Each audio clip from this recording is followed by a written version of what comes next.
Nick Aldis just dropped a bombshell that is going to tear the WWE Universe apart, and I'm telling you right now, the name he revealed as Jacob Fatu's attacker is going to make you question everything you thought you knew about loyalty, family, and the future of the Bloodline saga. This isn't some random mid-card talent looking for attention. This isn't an NXT call-up trying to make a name for themselves. This is someone so close to the situation, so deeply embedded in the fabric of this entire storyline, that when Nick Aldis said the name out loud in his press conference just hours ago, the entire wrestling world went into absolute chaos. And if you think you've already figured out who it is, if you think you know where the story is going, I'm about to show you why you're probably wrong and why this revelation changes everything. Let me set the stage for those of you who somehow missed the most shocking moment in SmackDown history. 2 weeks ago, Jacob Fatu, the enforcer of the Bloodline, the Samoan werewolf, the most intimidating and dominant force that WWE has introduced in years, was found laid out backstage in a pool of his own blood. Not metaphorically. Not as part of some worked angle where he took a few bumps and sold for the cameras. We're talking about Jacob Fatu, a legitimate specimen who looks like he was carved out of granite, who moves like a cruiserweight despite weighing 295 pounds, who has been positioned as damn near unstoppable since he debuted,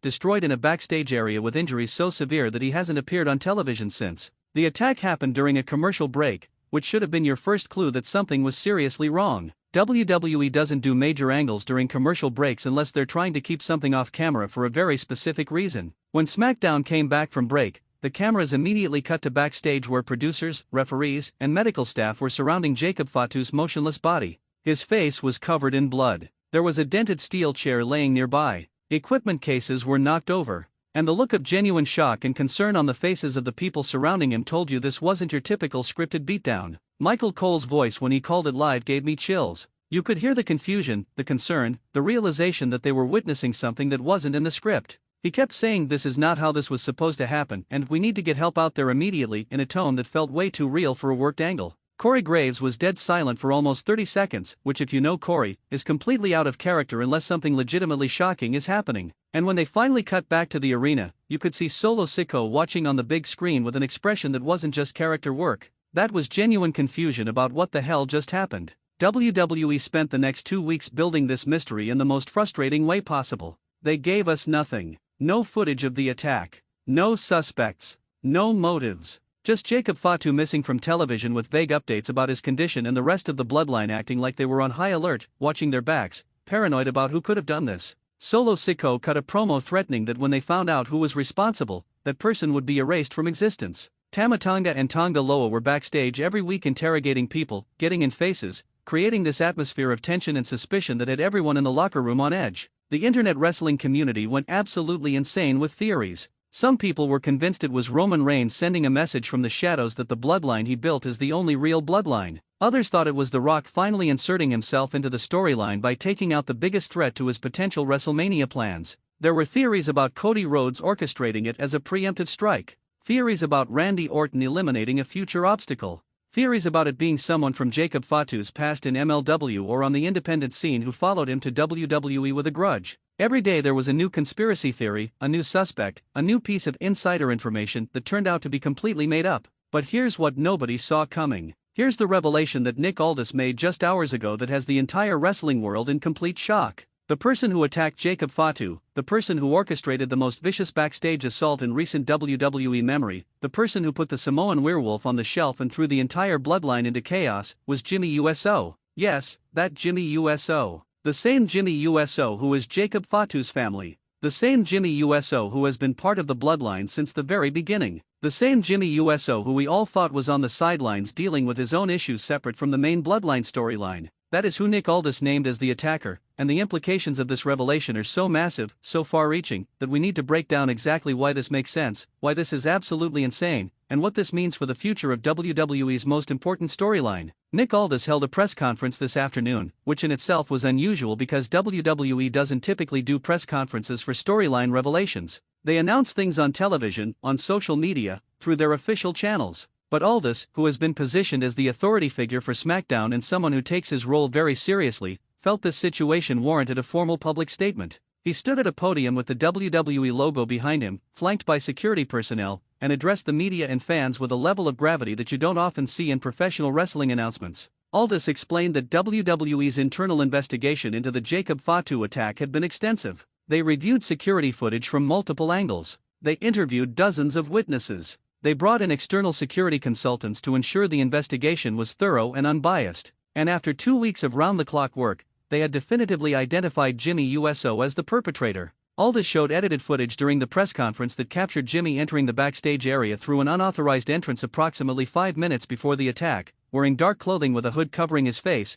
carrying what appeared to be a steel chair. The footage then showed him leaving through the same entrance immediately after the estimated time of the attack, now without the chair, moving quickly and deliberately. But here's where it gets even more interesting and controversial. Aldis revealed that when WWE security and management confronted Jimmy USO with this evidence yesterday, Jimmy didn't deny it. He didn't claim he was framed. He didn't offer any alternative explanation. According to Aldis, Jimmy simply said, "I did what needed to be done," and refused to elaborate further. WWE has suspended Jimmy indefinitely pending further investigation into his motives and whether there will be legal consequences beyond just company discipline. And the wrestling world is losing its collective mind trying to understand why Jimmy would do this, what his endgame is, and what this means for the Bloodline storyline that has dominated WWE for the past 3 years. Let's start with the most obvious question. Why would Jimmy USO attack Jacob Fatu? These are family members. They're part of the legendary Anoa'i wrestling dynasty. Jimmy and USO literally built the foundation of the Bloodline alongside Roman Reigns. Jacob Fatu came into WWE with the blessing and support of the family. There's no public history of heat between them. So what possible motivation could Jimmy have for nearly ending Jacob's career in such a brutal and cowardly way? Theory number 1, and this is what most people are gravitating toward, is that this is about Jimmy reclaiming what he believes is rightfully his. Think about the timeline. The Usos were the undisputed tag team champions, the longest reigning tag team champions in WWE history, the backbone of Roman Reigns' tribal chief run. They elevated the tag team division. They had classic matches. They were essential to the Bloodline's dominance. Then the split happened. Roman lost the championship. The Bloodline fractured. And when Solo Sikoa rebuilt the Bloodline under his leadership, he brought in Jacob Fatu instead of bringing Jimmy back into the fold. From Jimmy's perspective, that had to hurt. Jacob Fatu got the spot that should have been his. Jacob Fatu became Solo's enforcer, his right-hand man, his most trusted family member, when Jimmy and G were the original enforcers who put the Bloodline on the map. Jacob Fatu is getting the spotlight, the push, the main event opportunities that the Usos earned through years of loyalty and hard work. And maybe, just maybe, Jimmy decided that if he couldn't have his spot back, he would make sure the person who took it couldn't have it either. This theory is supported by something that Nick Aldis mentioned in his press conference that a lot of people are overlooking. He said that when security reviewed footage from the weeks leading up to the attack, they found multiple instances of Jimmy USO being in buildings where SmackDown was taping even though he wasn't scheduled to appear and wasn't working with WWE at the time. He was seen in parking garages, in hallways, in catering areas, always watching, always observing, specifically keeping eyes on Jacob Fatu. This wasn't a spontaneous attack born from a moment of anger. This was calculated. This was planned. This was Jimmy stalking his target and waiting for the perfect opportunity to strike. But theory number 2 is even more sinister and potentially more interesting from a storytelling perspective. What if Jimmy didn't act alone? What if this attack was orchestrated by someone else who used Jimmy's jealousy and resentment as a weapon? The most obvious suspect in this scenario would be Roman Reigns.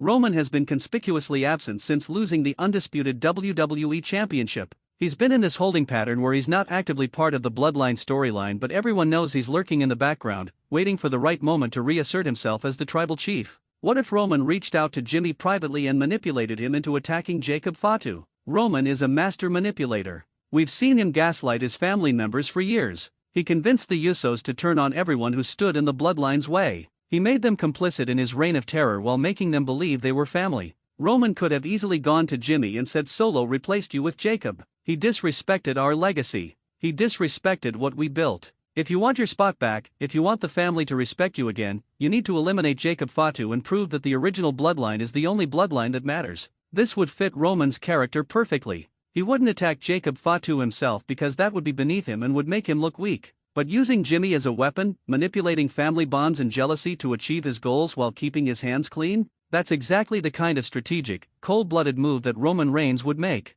And if this is the direction WWE is going, it sets up an incredible long-term story where Jimmy eventually realizes he was used, where the entire bloodline has to confront Roman's toxic manipulation, and where we get the ultimate family war that this storyline has been building toward for years. Theory number 3 is the one that I think is most likely being slept on, and it's the one that could actually make Jimmy a sympathetic character rather than just a jealous villain. What if Jimmy attacked Jacob Fatu to save G? Think about the dynamics at play here. GUSO has been on Raw, trying to rebuild his career as a singles competitor, trying to step out of the shadow of the bloodline and establish his own identity. He's been successful, getting over with the crowd, having good matches, showing that he can be more than just a tag team wrestler or a henchman. But Solo Sikoa's bloodline has made it clear that they view G as a traitor. They've threatened him, they've attacked him. And Jacob Fatu, as Solo's enforcer, would be the one tasked with delivering the most brutal punishment if Solo decided it was time to make an example out of G. What if Jimmy got intelligence that Solo was planning to have Jacob Fatu seriously injure G, maybe even end his career?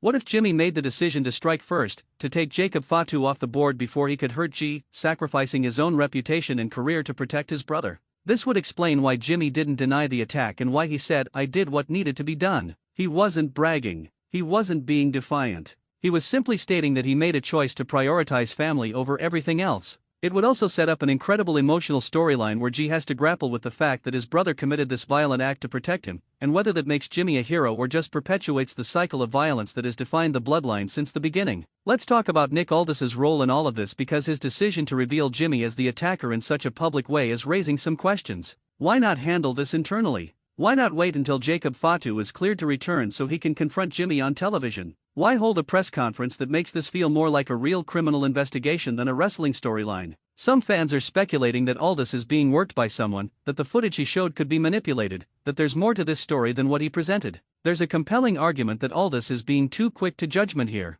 Yes, the footage shows someone who looks like Jimmy USO entering and leaving the backstage area around the time of the attack, but we never see his face clearly. We never see the actual attack taking place. And Jimmy's statement of "I did what needed to be done" could be interpreted in multiple ways. Maybe he's taking the blame for someone else. Maybe he's covering for G. Maybe he walked in on someone else attacking Jacob Fatu and finished the job, and he's claiming full responsibility to protect the real orchestrator. Wrestling fans have been burned before by authority figures who rushed to judgment only to later reveal they were manipulated or wrong. Nick Aldis is relatively new to the authority figure role compared to someone like Adam Pearce on Raw. He could be making a rookie mistake by accepting evidence at face value without considering that he might be playing into someone else's larger plan. And if that's the case, if we find out in the coming weeks that Jimmy was framed or that there are other parties involved, it will make Aldis look incompetent and potentially cost him his position as SmackDown general manager. Now let's discuss what this means for Jacob Fatu when he returns, and make no mistake, he will return. WWE doesn't build someone up the way they built Jacob Fatu only to have his career end from a backstage attack. His return is going to be one of the most anticipated moments of the year, and the question is what version of Jacob Fatu we're going to get. Is he going to come back more vicious than before, hellbent on revenge against Jimmy USO? Is he going to question why this happened and turn on Solo Sikoa for not protecting him? Is he going to have a crisis of faith about the bloodline itself and whether being part of this family is worth the constant betrayal and violence? Jacob Fatu's character has been relatively straightforward since his debut. He's a monster. He's loyal to Solo. He destroys anyone put in front of him, but this attack gives him an opportunity to show more depth, more vulnerability, more complexity. Imagine Jacob Fatu returning and cutting a promo about how he came to WWE believing in the bloodline, believing in family, only to be nearly killed by someone who shares his blood. That kind of betrayal could break a person or it could transform them into something even more dangerous. There's also the very real possibility that this attack forces Jacob Fatu to team with people he never would have aligned with before. What if he teams with Roman Reigns to get revenge on Jimmy and Solo? What if he joins forces with Cody Rhodes or the Raw roster to wage war against SmackDown and everyone who failed to protect him? What if this attack is what finally brings the entire Anoa'i family together to confront the fact that their dynasty has been eating itself alive for years and something needs to fundamentally change? Let's talk about Solo Sikoa's position in all of this because he's the one with the most to lose. Solo built his version of the bloodline on the premise that he could succeed where Roman failed, that he could unite the family and lead them to glory without the manipulation and toxicity. He positioned himself as a different kind of tribal chief, one who led through respect rather than fear. But his enforcer getting attacked under his watch, and the attacker being revealed as Jimmy USO, someone with legitimate grievances about being cast aside, completely undermines Solo's leadership. Solo is going to have to answer some very difficult questions. Why didn't he reach out to Jimmy and G when he was rebuilding the bloodline? Why did he immediately go to Jacob Fatu instead of trying to heal the family rifts that Roman created? Did he ever consider that excluding the Usos might create resentment that would come back to hurt him? And most importantly, how does he plan to respond to Jimmy's actions? If he goes after Jimmy with violence, he's perpetuating the same cycle of family betrayal that has defined this storyline. But if he doesn't respond strongly, he looks weak and loses credibility as a leader. The wrestling community is deeply divided on how they feel about this revelation. There's a significant portion of fans who are praising WWE for doing something genuinely surprising and bold with the Bloodline storyline. They argue that having Jimmy be the attacker makes sense character-wise, creates compelling drama, and sets up multiple potential directions for the story to go. These fans are excited about the possibilities, about dream matches between Jimmy and Jacob Fatu, about the Usos potentially reuniting to fight the Bloodline, about Roman Reigns eventually being revealed as the puppet master behind everything. But there's an equally loud portion of the fanbase that absolutely hates this direction. They feel like it assassinates Jimmy's character, turning him from a beloved babyface who finally broke free from toxic family dynamics into a cowardly attacker who nearly ended someone's career. They argue that there's no satisfying explanation for why Jimmy would do this, that it makes the Bloodline storyline feel repetitive with constant betrayals and turns, and that WWE is sacrificing long-term character development for short-term shock value. The most common criticism I'm seeing is that this makes the Bloodline storyline feel hopeless. If family members are always going to betray each other, if there's never any real unity or loyalty, if every alliance is temporary and every relationship is built on manipulation, then why should fans invest emotionally in any of these characters? What's the point of rooting for anyone if we know they'll eventually turn on their allies and the cycle will continue forever? This is a legitimate concern, and it's something WWE needs to address in how they tell this story going forward. There's also a racial and cultural dimension to this storyline that needs to be acknowledged carefully. The Anoa'i family is one of the most respected dynasties in wrestling history. They've given us generations of incredible performers who have honored their Samoan heritage while achieving mainstream success. The Bloodline storyline has been praised for centering Samoan culture, for treating it with respect and depth, for showing that family bonds and cultural traditions can be sources of strength. But when the primary storyline becomes family members constantly betraying and nearly killing each other, when the Samoan characters are primarily defined by violence and dysfunction, there's a risk of the storytelling becoming problematic. WWE needs to be careful that they're not inadvertently perpetuating negative stereotypes about violence in Polynesian communities or suggesting that this family can't function without tearing itself apart. The story should ultimately be about healing, about breaking cycles of trauma, about finding a way forward that honors the legacy without repeating the mistakes.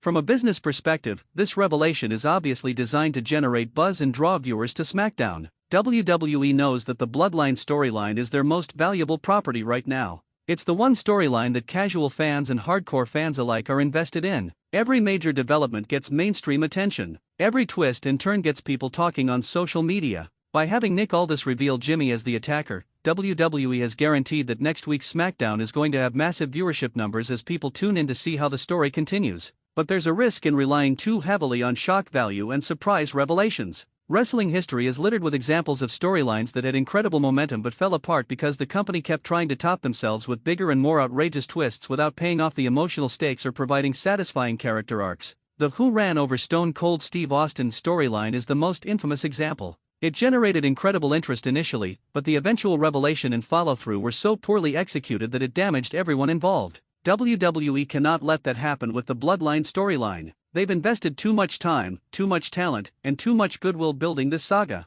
The revelation that Jimmy attacked Jacob Fatu is only interesting if it leads somewhere meaningful. There needs to be a clear motivation that makes sense for the character. There needs to be an emotional payoff that justifies the shock. And there needs to be a plan for how this storyline eventually concludes in a way that feels satisfying rather than just perpetuating endless cycles of betrayal. Let's talk about what happens when Jimmy Uso inevitably appears on SmackDown to explain his actions, because that's the segment that's going to define whether the storyline works or falls apart. Jimmy needs to cut the promo of his life. He needs to articulate why he did what he did in a way that makes sense to the audience even if they don't agree with his methods. He needs to show vulnerability, pain, and genuine emotion rather than just being a smirking heel who's proud of what he did. The best-case scenario is that Jimmy's explanation reveals layers to this story that we haven't considered. Maybe he shows us footage that Nick Aldis didn't see. Maybe he reveals conversations he had with other family members that put his actions in context. Maybe he forces everyone, including the audience, to confront uncomfortable truths about the bloodline and whether this family structure can ever function healthily. The promo needs to make us understand Jimmy even if we condemn his actions, and it needs to set up the next chapter of this story in a way that feels inevitable rather than random. There's speculation that WWE is going to use this storyline to eventually bring Roman Reigns back into the fold as the only person who can unite or destroy the bloodline once and for all. Roman has been absent long enough that his return will feel momentous. And if he comes back to a situation where the family is completely fractured, where Jimmy has attacked Jacob, where Solo's leadership is being questioned, where G is trying to stay out of it on Raw, Roman can position himself as either the hero who brings everyone together or the villain who exploits the chaos for his own benefit. The dream scenario that many fans are hoping for is a massive War Games match at Survivor Series where all the factions of the Bloodline story collide. Imagine Roman Reigns leading one team, Solo Sikoa leading another, with Jimmy and G caught in the middle forced to choose sides, and Jacob Fatu returning as the wildcard who could align with anyone. That's the kind of spectacle that could justify all the twists and turns we've endured, that could provide emotional catharsis for years of storytelling, and that could set up the next era of WWE with new alliances and new directions. But we're getting ahead of ourselves because first WWE needs to navigate the immediate fallout of Nick Aldis's revelation. SmackDown next week is going to be absolute chaos. Solo Sikoa is going to demand answers. The locker room is going to be divided between people who support Jimmy and people who think he went too far. There will probably be multiple segments of people reacting to the news, choosing sides, and positioning themselves for whatever comes next. And somewhere in all of that, Jimmy USO needs to appear and give us a reason to care about what happens beyond just the shock of the reveal. One thing that's fascinating about this situation is how it mirrors real-life concerns about workplace safety and accountability in professional wrestling. The attack on Jacob Fatu, even though it's fiction, brings up legitimate questions about how WWE protects its performers backstage, about what happens when someone violates the trust and safety of the locker room environment, and about whether there are adequate security measures in place to prevent this kind of thing from happening in reality. WWE has spent years trying to position itself as a professional corporation with proper human resources policies, workplace safety standards, and accountability structures.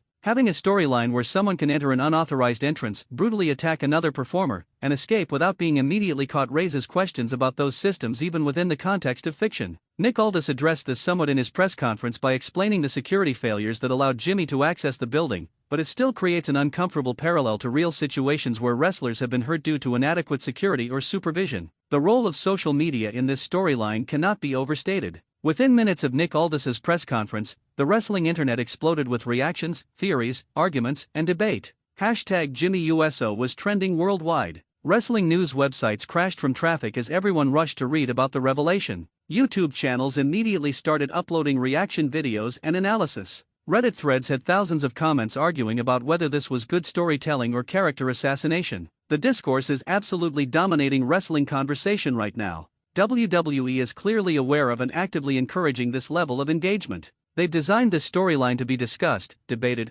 and dissected by fans who care deeply about these characters and their journeys. The ambiguity in Jimmy's motivations, the open questions about whether Roman is involved, the uncertainty about what happens next, all of that is intentional because it keeps people talking and theorizing. Every fan thinks they have the answer. Everyone believes they know where this is going, and WWE is banking on that engagement translating to viewership and subscriptions to their streaming platforms. But there's a fine line between generating legitimate interest and frustrating your audience to the point where they check out. WWE has walked that line before with varying degrees of success. The key is delivering payoffs that feel earned and satisfying rather than just presenting endless questions with no answers. The Bloodline storyline has mostly succeeded at this balance so far, but the Jimmy USO revelation is testing that goodwill. If the explanation for his actions feels rushed or unconvincing, if the follow-through doesn't live up to the build-up, if this just becomes another forgettable chapter in an endless saga of betrayals, then WWE will have squandered one of their most valuable storylines. Looking at the bigger picture, this storyline is happening at a crucial time for WWE.